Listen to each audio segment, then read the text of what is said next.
안녕하세요. 아나운서 강예슬입니다. 이전 영상에서는 HJ중공업의 핵심 가치 중 세 번째인 안전과 환경에 관해 이야기했었죠. 오늘은 핵심 가치 중 마지막인 인재와 기술에 대해 이야기해보려고 합니다.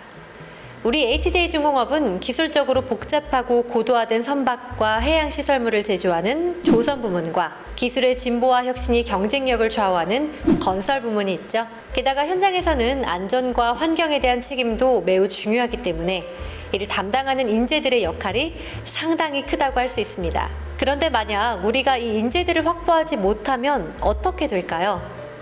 여기 기업에 있어서 인재가 중요한 이유를 무엇보다 잘 설명해주는 사례가 하나 있습니다. 2014년 시진핑 주석은 방한 당시 국내 기업의 TV를 보고 TV가 굉장히 얇네요 라는 말을 남기고 돌아갔습니다. 그리고 2016년 그는 한국의 기술을 따라잡고 나아가 이기겠다는 야심찬 계획을 발표하죠. 이어서 2019년 12월 국내 한 채용 공고 사이트에 낯선 글이 하나 올라왔습니다.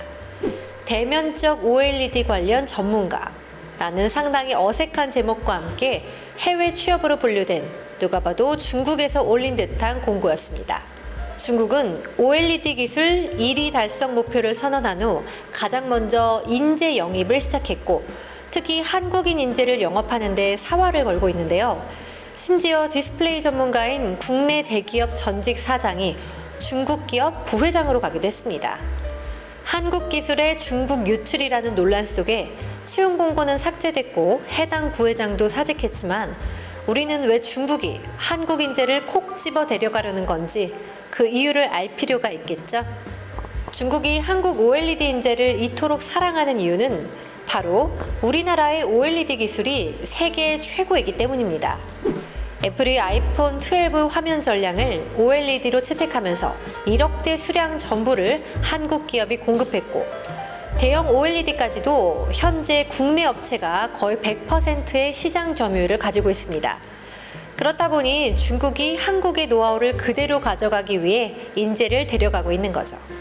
OLED 기술은 중국이 한국의 아성을 깨기 쉽지 않아 보이지만 사실 중국이 막대한 투자로 한국을 앞지른 사례는 이미 존재하는데요. 바로 OLED가 나오기 전에 LCD 기술입니다. 2010년도만 하더라도 세계 LCD 패널 시장 점유율에 있어 한국이 48.9%, 중국이 4.7%로 큰 차이를 보였지만 이후 중국이 천문학적인 돈을 쏟아부으면서 현재는 세계 1위 자리를 차지했습니다. 만약 OLED 기술도 인재 유출이 진행되었다면 중국에 따라잡혔을지도 모르는 일인 거죠. 이처럼 인재 유출은 결국 기술 유출과 같기 때문에 인재를 빼앗기면 사실상 경쟁력을 잃을 수밖에 없습니다. 그래서 기업과 시장에게 인재는 무엇보다 중요한 자산이라고 할 수 있죠. 사자성어 중에 일수백확이라는 말이 있습니다. 나무 한 그루를 심어 100번을 수확한다는 뜻으로 한 명의 인재가 10,000명을 먹여 살린다라는 말과 같이 쓰이는데요. 한 명의 유능한 인재는 생각보다 큰 힘을 가지고 있습니다. 새로운 인재들을 확보해 선도적인 경쟁력을 확보해 나가는 것도 물론 중요하겠지만 우리 HJ중공업에 있는 핵심 인재가 유출되지 않도록 관리하는 것 또한 HJ중공업이 세계적인 대기업으로 성장할 수 있는 원동력이 되어주리라 생각합니다. 무엇보다 인재를 우선시하는 HJ중공업의 변화와 성장, 행복한 미래를 위한 도약을 응원하겠습니다.